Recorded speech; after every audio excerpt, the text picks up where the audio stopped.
Games 2 of the Conference Semifinals have wrapped up, and we're going to go around and look at all of them to see where each series stands heading into Game 3, as the lower seeds will start their homestands.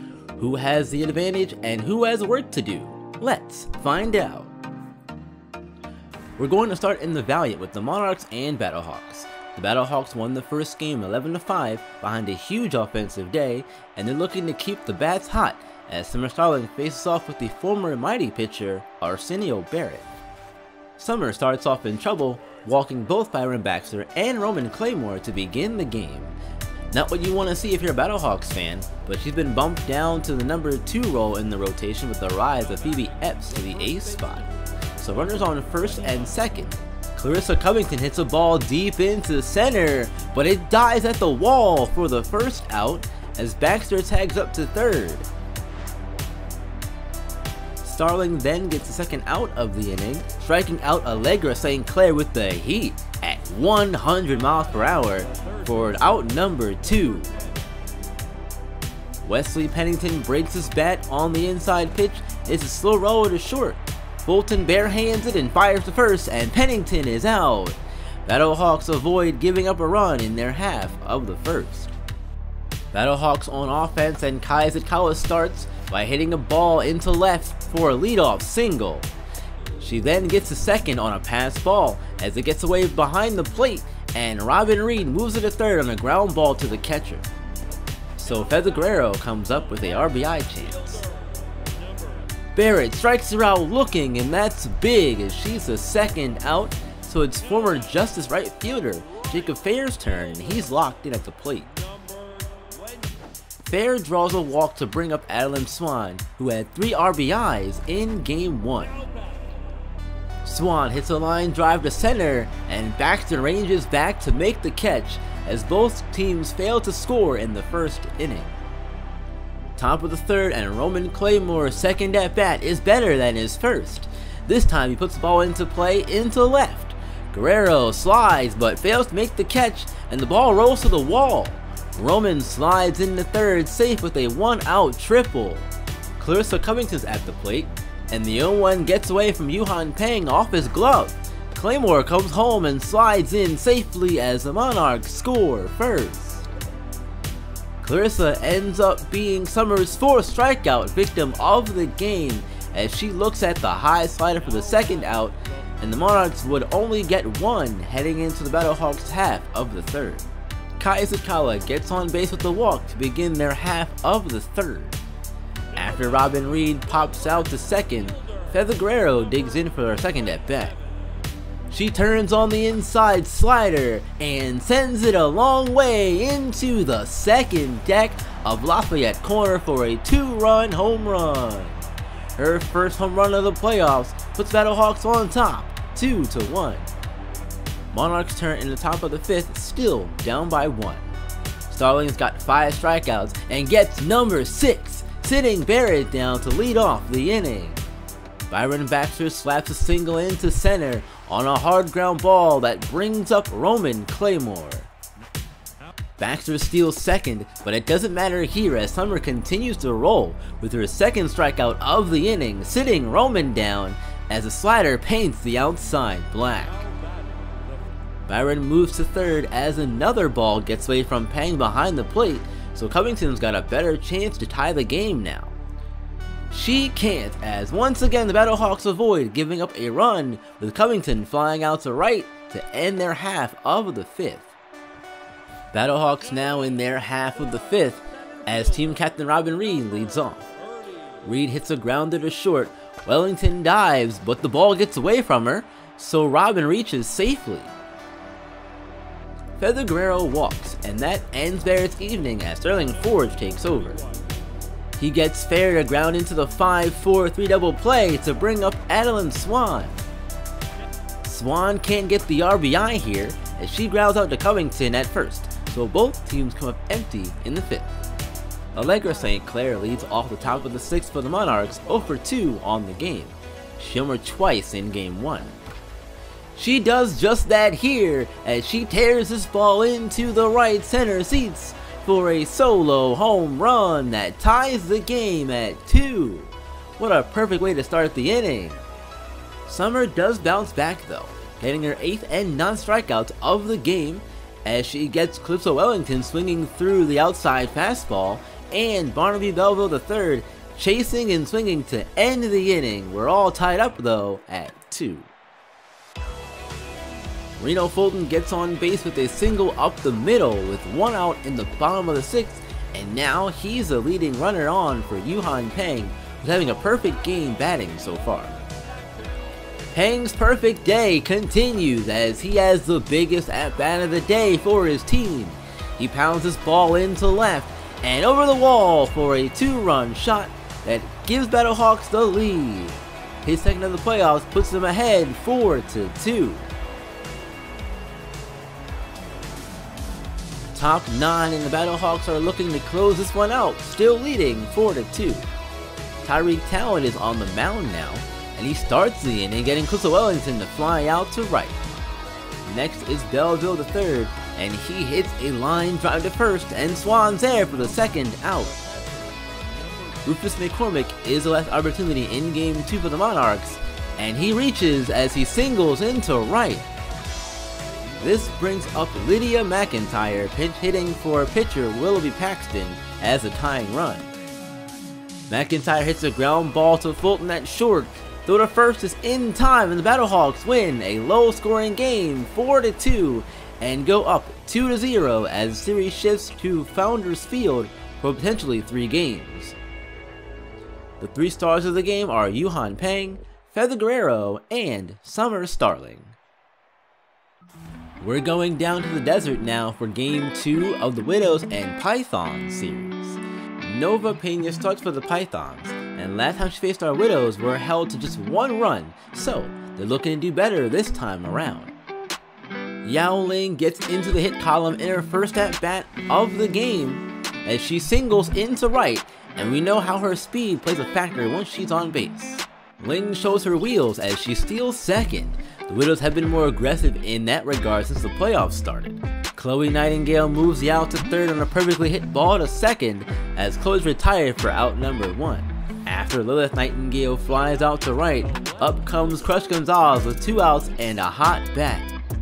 She can't get it done here as she lifts a flying ball into center. Izzy Peralta brings it in and the Widows go down scoreless to start the game. Vika Ivanova takes the hill for our Widows in Game 2, and Draco O'Toole starts with a single, so both leadoff hitters reach base to begin the game. Back-to-back hits for the Pythons as Matt King takes the curveball into center for a single. Up comes Barry Bombs with 2 on and no outs. Bombs hits a weak grounder to Ivanova and moves both runners into scoring position with 1 out. Yolanda Tyson pops out to Chloe Nightingale at third for out number 2, so it's Izzy Peralta with the RBI opportunity. Peralta gets the job done here as 1 run comes across on the hit into center. A 2nd run comes home as Ling fires the ball, and the 2nd run does not score as the tag is applied. What a way to end the inning for both teams as the Pythons score first, but there's some momentum for the Widows as well. Bottom of the 2nd, and the inning starts with a Diane Danger single. It's good to see her back after leaving Game 1 with the pulled hamstring. Homer Bridges steps in, and the Widow defense undoes Danger's single as they turn 2 and get to Daisy Turner with the bases empty again. Vika turns up the heat and she blows a 98-mile-per-hour fastball by Turner to end the inning and get her first strikeout of the game. It's been a pitcher's duel so far, and in the bottom of the 5th, that theme continues as Ivanova strikes out Homer Bridges to begin the inning. Vika then gets her 4th strikeout as she sits down Daisy Turner for the 2nd out. She completes her best inning of the game, setting down the side on strikes as Nova Pena goes down looking a phenomenal inning from Vika Ivanova. Widows still trail, however, by 1 heading to the 6th. Widows at bat in the 6th and 2 outs for Yao Ling, who already has a single in the game. This time, she's gonna touch them all as she takes the 2-2 into center. Peralta can't bring it back and it's gone. The 415-foot homer is Ling's first of the playoffs, and we're tied at 1. Both Nightingales walk to bring up Crush Gonzalez and a chance to take the lead. Again, Crush fails as she hits a hard grounder to third, but is thrown out, so Pena avoids giving up the lead, but the Widows finally get to her in the game. Pythons look to respond in their half of the 6th. Draco O'Toole leads off with the ball hit into center that gets to the wall as Ling can't cut it off in time. He has a double for his trouble. Barry Bombs comes up after King moves O'Toole to third on a ground out. Bombs hits a grounder to second.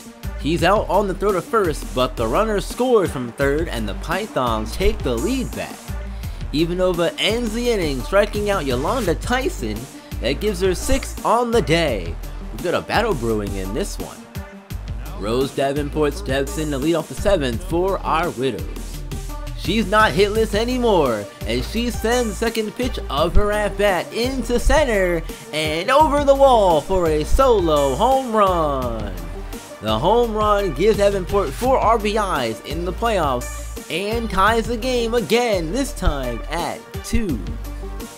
It's still tied in the top of the 9th, and our Widows are looking to take the lead, and with 1 out, Carla Pontarelli gets on board as she singles into left, so the go-ahead run is on for Raven Chaos. She sadly goes down on strikes, facing new pitcher Trent Fowler. De La Cruz comes up next, and she grounds out the second, so the Pythons have a chance to win in their half of the 9th. Donisha Moss starts the inning, getting Matt King to ground out to his counterpart at first for out number 1. Next up is Barry Bombs, and once again he's set down on strikes as Moss gets her first in relief. She ends the inning emphatically, striking out Yolanda Tyson, and we have extra inning baseball on the way. Bottom of the 10th, and Kenzie Contreras pinch hits for Homer Bridges. She gives the 1-0 curveball from Brooks a ride into center field. Ling goes back to the wall and makes the grab at the fence. The Pythons just miss out on a walk-off home run as we head to the 11th, still tied at 2. Crush Gonzalez steps in to lead off the 11th for our Widows. She gets on base as the soft line drive gets into center, so the go-ahead run is at the plate, and Rose Davenport comes up with a home run already in the game. Gonzalez ramps the pressure as she steals second, then Rose draws a walk. That means the pressure is at its max for the fan favorite Carla Pontarelli, who's 1 for 4 with a single. The Pythons go to their closer Scarlett Webb, as Carla flips the switch to the left-handed batter's box to counter the right-handed closer. Pontarelli pounds the first pitch of the at-bat, way out into center, gone! The 427-foot shot is Carla's first of the playoffs, and it's the 3rd lead change of the game, as the Widows now lead 5-2.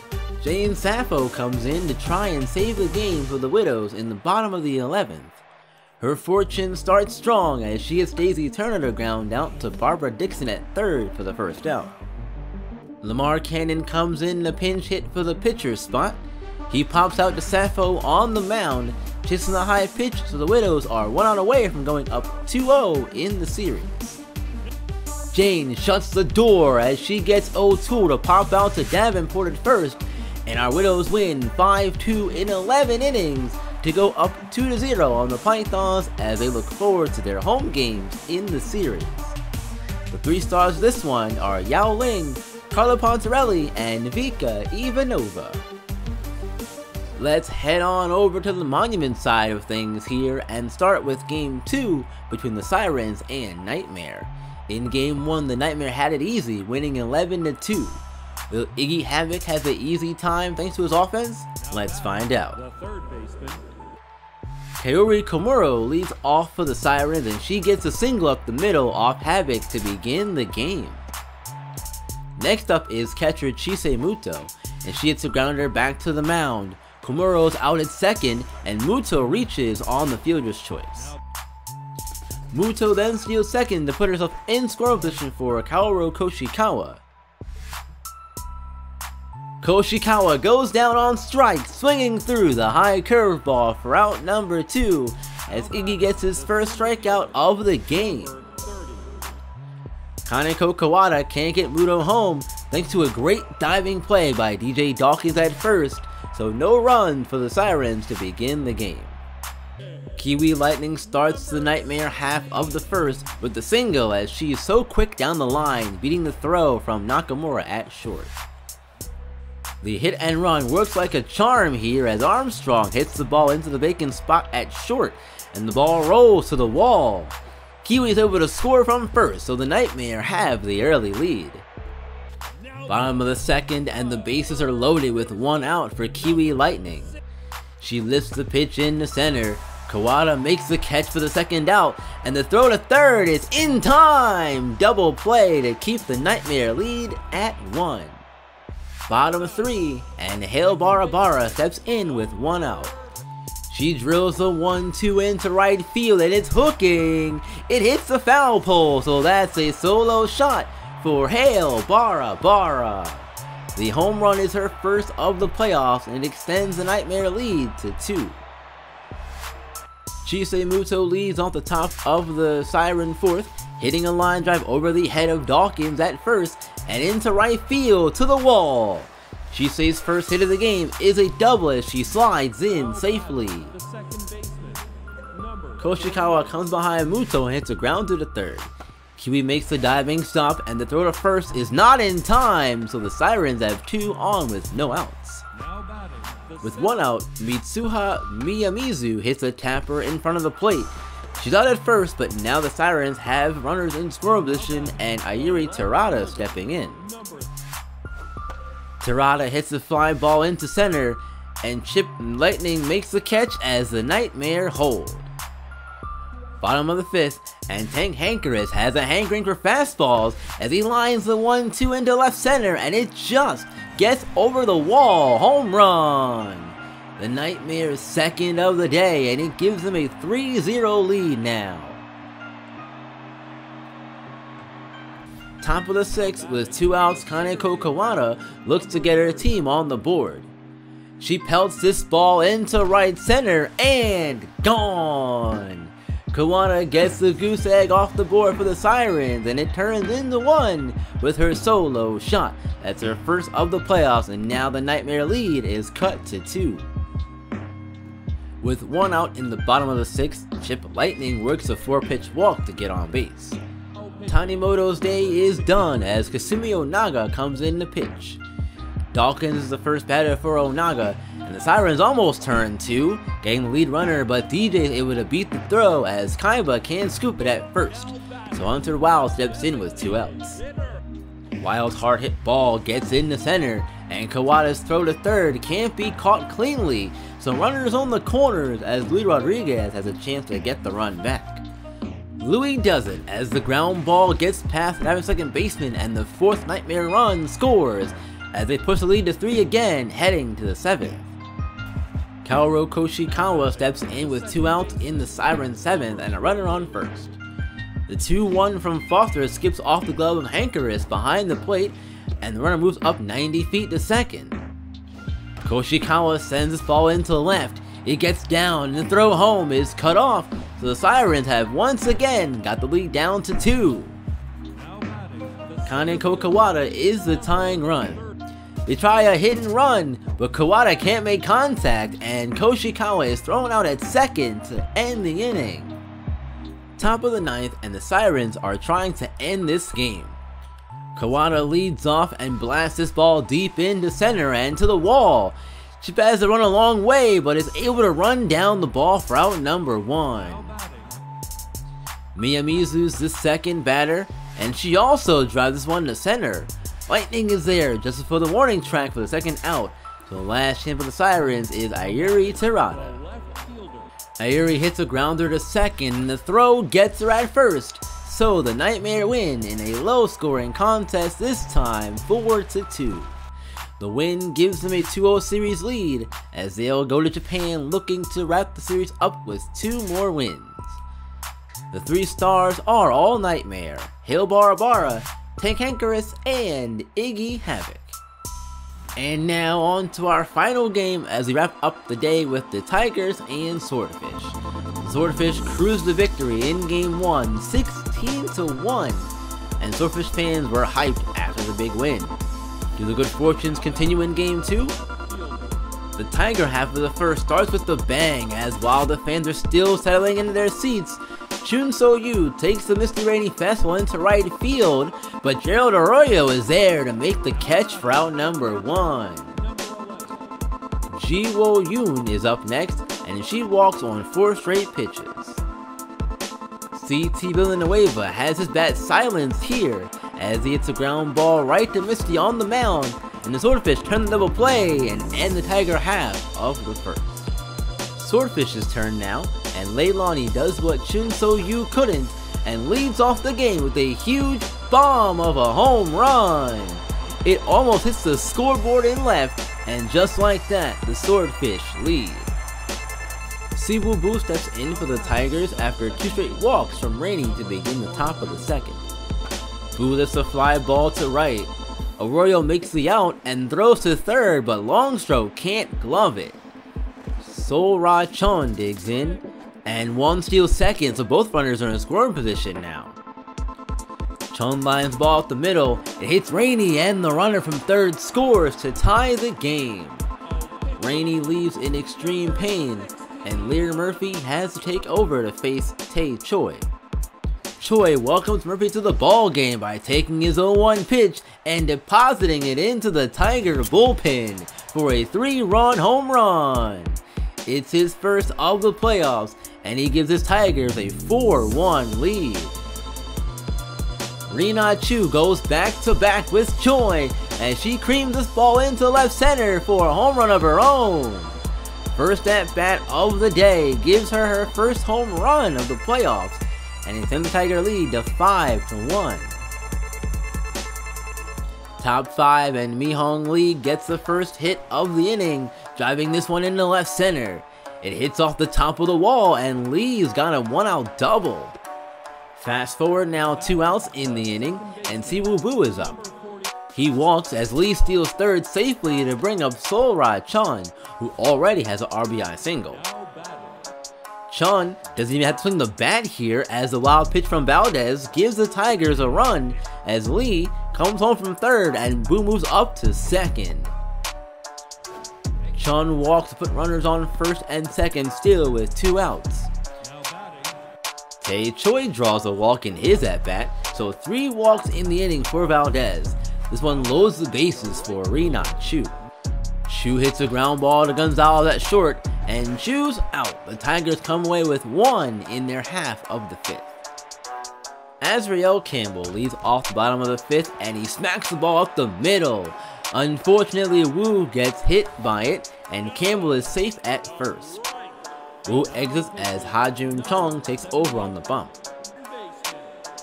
Leilani steps in with 1 out, and he gets his second hit of the game. This one into the gap in left center, and it rolls to the wall as the runner from first scores, and Lonnie has an RBI double. It's 6-2 Tigers. Ariel Gonzalez is up, and she walks, so the double play is in order as Mara Leosos gets set in the box. The runners move up 90 feet as the pitch gets away from Yoon behind the plate, so take away the conventional double play. Chun works the count back full and finishes off Leoso as she checks her swing for the second out of the inning. Coral Long strokes the upright woman here for the Swordfish, but she's denied as she pops out the 1 at first, so the Swordfish's chance to add more runs is thwarted. Swordfish up this time in the bottom of the 6th. Donovan Blackwell starts, getting himself into scoring position as this ball hooks and just lands fair. Leadoff double for Blackwell. Benjamin Johansson steps in and rockets the 2-0 deep in the center, and it gets over Lee's head.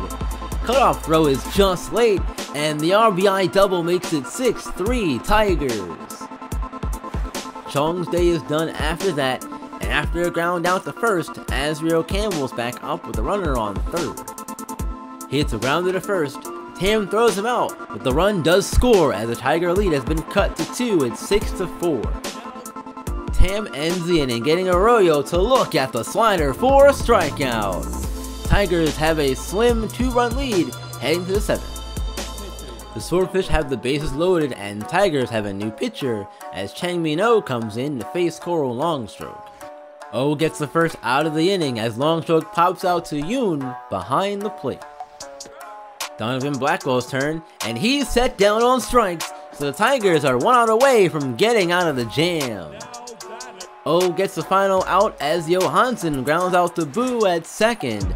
The ball takes a weird hop, but Boo's able to react in time. Top 8 and Mi-hong Lee is up with 2 runners on base and 2 outs. Lee levels the first pitch she sees into left and it's off the bottom right scoreboard column for a huge 3-run homer. Her first of the playoffs gives the Tigers some much needed space. It's 9-4. Bottom of the 9th and it starts with a Leilani ground out to shortstop for the first out. Daesung Park comes in to get the final 2 outs and he gets one of them as Gonzalez grounds out to second, and the final chance here is Baller Dominguez, who struggled in last season's playoff run. Baller can't get the bat off his shoulder as he looks at strike 3 to end the game as the Tigers win 9-4. The Tigers head back home in a good position with the series now tied at 1 apiece. 3 stars of this game: Mi-hong Lee, Leilani, and Tae Choi. The Battlehawks, Widows, and Nightmare all have a 2-game lead in their respective series. With each series now going to the lower seeds home field for 3 games, we could see some of these end in just 2 more games. Others could go a bit longer, but that's the beauty of playoff baseball. Anything can and will happen, so stay tuned for more conference semifinal updates as the AWL playoffs will continue next Sunday. And alright you guys, that's gonna do it for me for the video. Thank you all so much for listening and watching. As always, I appreciate you all. Hope you all are enjoying the playoff action here. This has been really exciting. I had a lot of fun watching these games and playing through the Widows one as well, obviously. This is so much fun. Can't wait to continue and get more of this out to y'all over the coming weeks. Who do you think is going to win these playoff series? So leave me your predictions down below in the comments, and while you're doing that, be sure to like, share, comment, and if you're new here, please subscribe. It helps me continue to grow on this YouTube platform. Don't forget to also follow me on Twitch and Twitter. Those links are in the description box down below. Alright you guys, I will see you next Sunday with another Widows franchise video. Until then, you know what to do. Keep on shining and keep on grinding. I will see you all in the next one.